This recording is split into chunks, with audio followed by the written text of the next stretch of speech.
Hey guys, welcome you guys back to another episode of Link's Bushcraft. As you can see, it is sunny and beautiful today.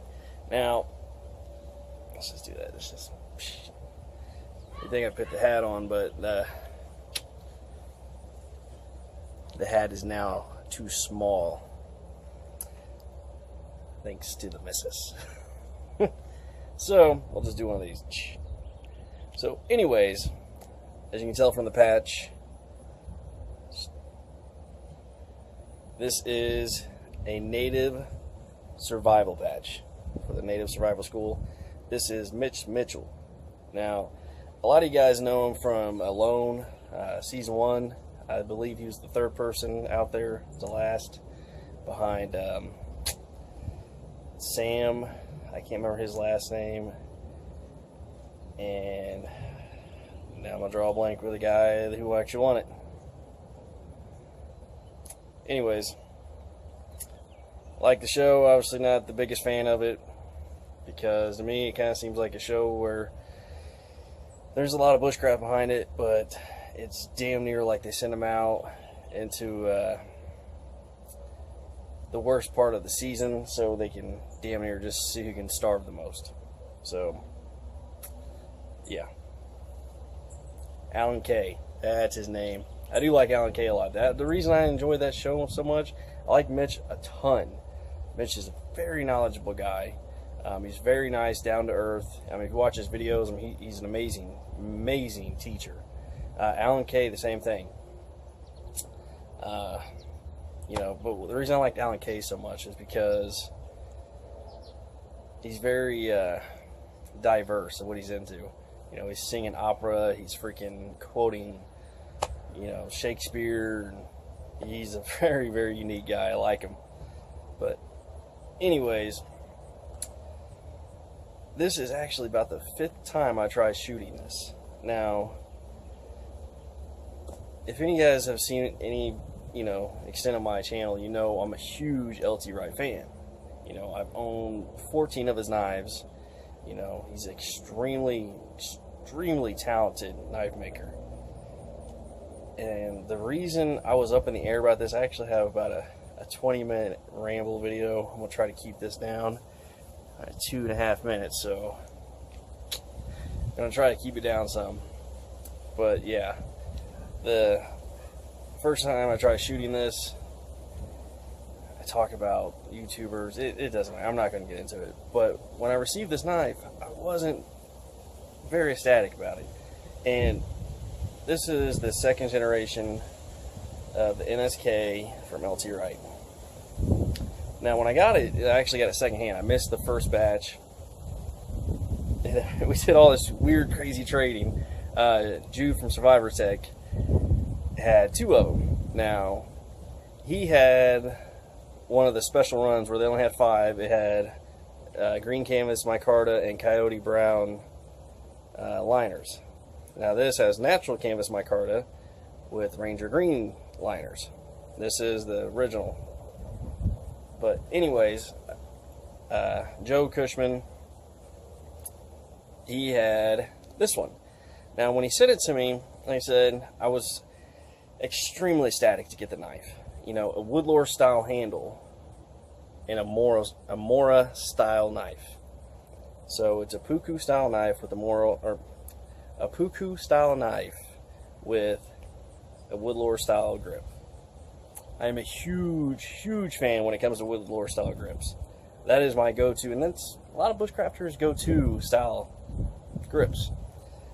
But when I got it, I might throw in some footage, but they are actually lined up perfect now. But I had to do a lot of sanding on this. I actually had to get it on the belt sander, but this was damn near straight up and down, and then this one swooped in and a little bit more, but you can kind of see it. This comes in significantly more than this side.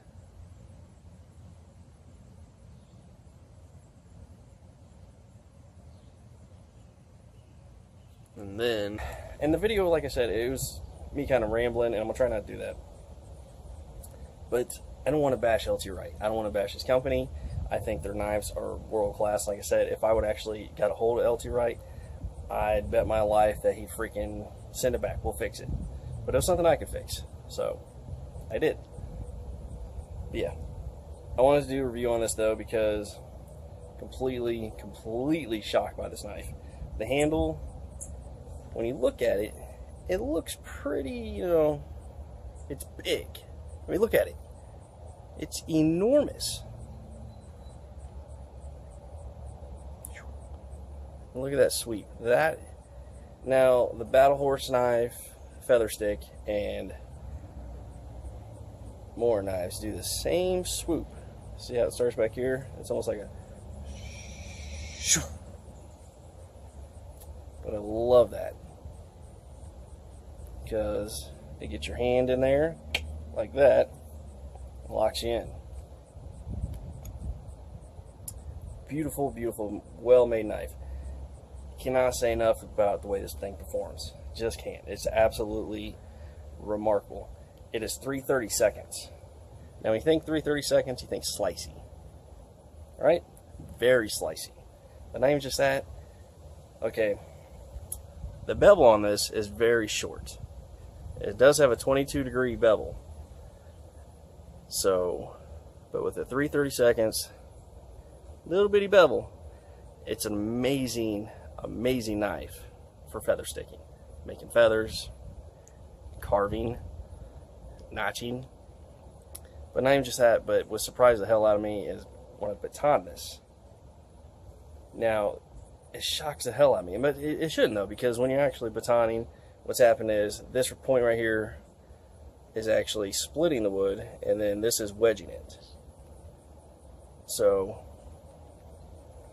it's very, very good at batoning. But anyways, guys, like I said, I don't want to make this a very long, rambling video. I wasn't super thrilled when I got it after I made a few adjustments. This right here also, you can kind of see where I grinded it. But this was like, you can catch with your fingernail a lot, and it was driving me nuts. Now, though, I mean, I couldn't be happier. You know, Mitch has a very, very well-designed knife. Lt Wright, as far as, you know, putting them out, and all the ones I've seen online, I even put this up in a few groups and see if anybody else had anything like remotely the same. No one else did, so I'm guessing this is one that just slipped out, you know, just whoops. But yeah, I want to show you guys what it can do. Again, thank you for watching. Let's see what you can do. Alright, now as you can see, and it does come with your standard JRE sheath. Now, one thing I really wish LT Wright would do, well, not LT Wright, but JRE Industries would stop using these. Okay, a lot of people with custom knives still use these sheaths. These are great sheaths. They're very, you know, they're double stitched. You know, they're very high quality leather, great, amazing sheaths. But this, if he would just start hand sewing these, and I know it probably takes longer, I'm almost sure it does, but it won't scratch up the knives. This, on the other hand, has that metal piece in there that's scratching them, so get rid of that. Anyways, like I said, all very similar knives.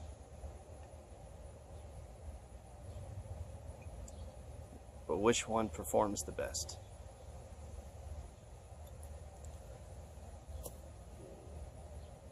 Stomach's growling.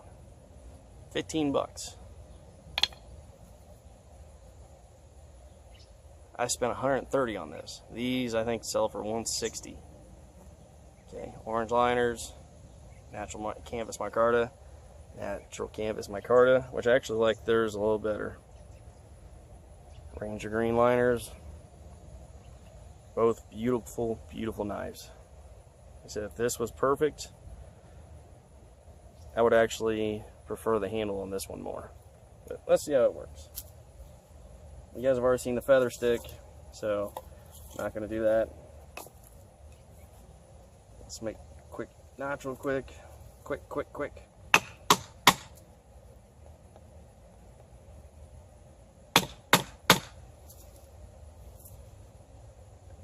This isn't gonna pop just for the fact that I did it at an angle.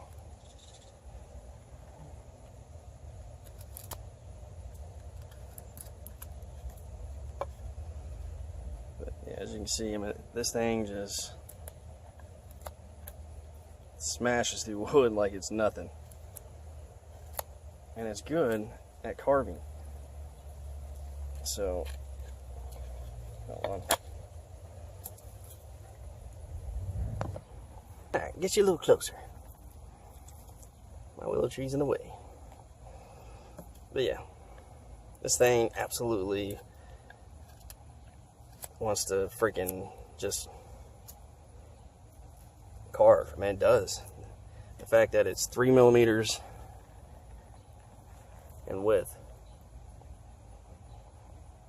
makes it great for freaking carving wood.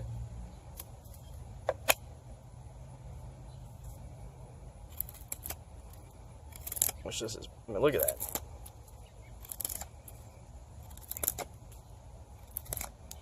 Which I shouldn't have grabbed this piece of pine because pine sucks for knives. Carrier says it leaves a very sticky residue, which is a pain in the ass to get off.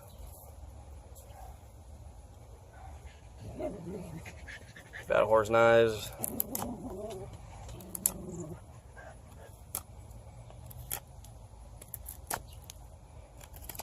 See, I mean, this still hunks out more wood because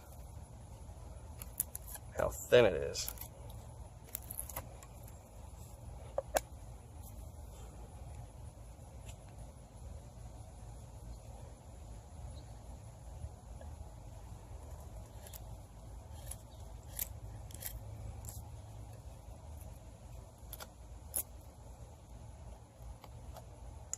Now, I am going to do a video on notches here in the next month, and I'm going to explain what each notch does. But I'm going to do a video on tri-sticks. Now, a lot of people would get confused thinking it's Morris Kavinsky that actually is the one that started the whole tri-stick thing, which in fact, it's not. It's the Boy Scouts of America. Look at that thing, man. It's just, these aren't the best to make feather sticks, but you can see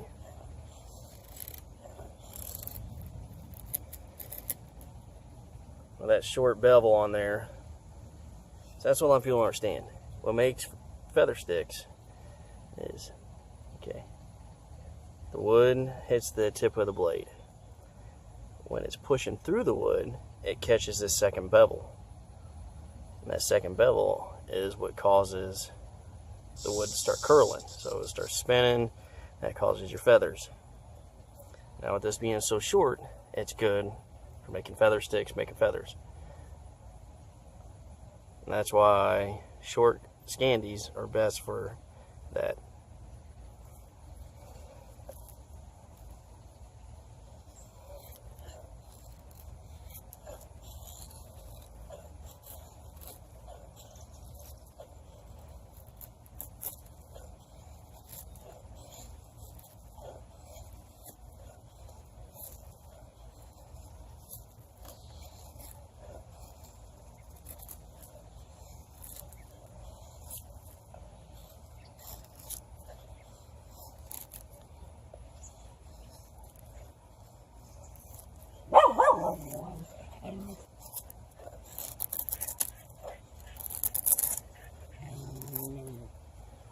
It's so easy to freaking get it in there and it just takes off. Like I said, I mean, this thing really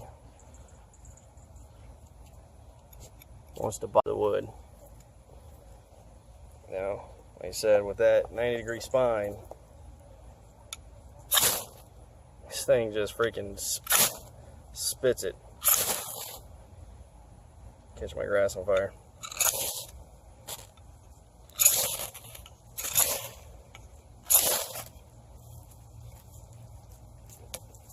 So yeah, but Alright, grease fine. That's not going to rip into your thumb. Still works. Maybe not as much, but you just gotta get your hands were like fucking rocks.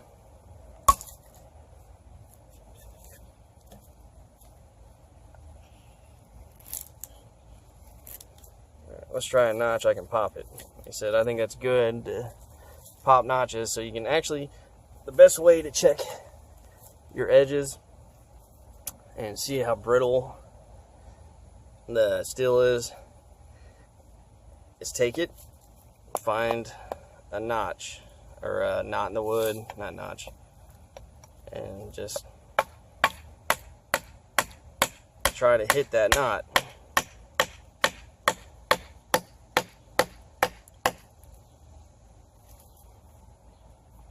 See, nothing. If the steel was brittle, you'd start having little dings, little chips. So, alright, let's see if we can pop one though. With this being pine, I don't know if we can.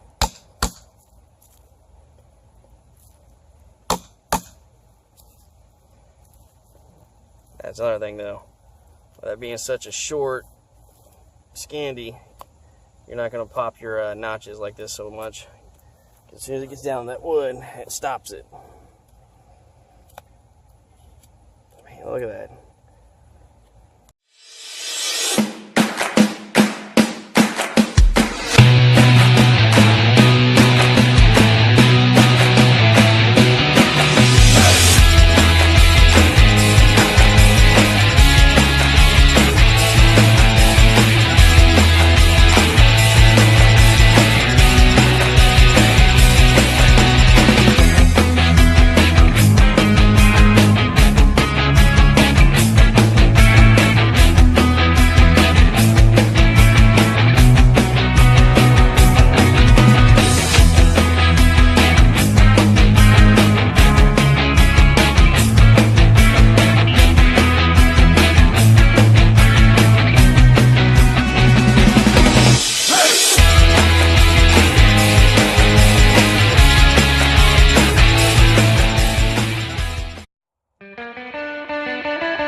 Alright guys, I'm going to wrap this video up. Now, as you can see, when you purchase the knife, you do get a patch. So that is really cool. You get the Native Survival School patch. So, I really like that. Obviously, old hat, shrunk. You get another one. So, you do get the JRE, your standard Lt Wright sheath. This is a ferro rod I made, so you don't get it. But they do have ferro rods on his Etsy account. So if you want to go there after you purchase a knife, get you one that matches. 40 bucks, I think, 45. So, but yeah, overall, the performance in the knife is just remarkable. Like I said, the more I use it, and after making those just few minute changes, like I said, the handle was, like I said, kind of an upset to me, but the performance of the knife by far makes up for it. And like I said, just a little sandpaper, a little buffing, the sucker is going to be exactly the way I want it. And don't be scared to, like this, if you're not happy with it, don't be scared to contact them. Say, hey, this isn't what I wanted. You know, can you fix it? And Lt Wright will fix it. Like I said, I just didn't want to send this off. I know they would have fixed it if I would have called them or contacted them like, hey, I need you guys to do this for me. Not happy. I'm like, terribly sorry. Send it. We'll take care of all of it. But, yeah. I think Mitch did a really good job. I think that overall, I mean, this is a very well-designed knife.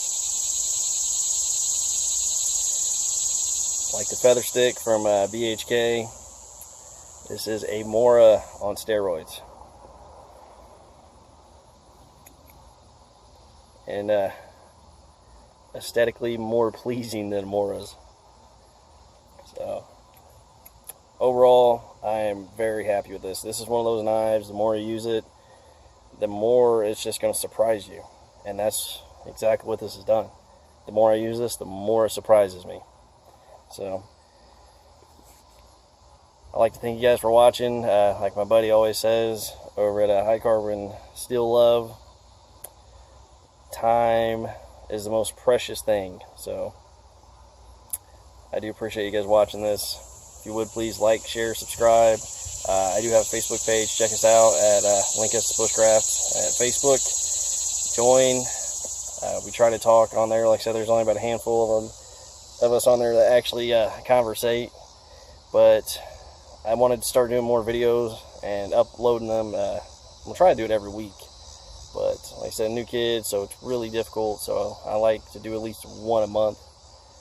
But thank you guys for watching. Get out in the woods, enjoy life. God bless. Take care.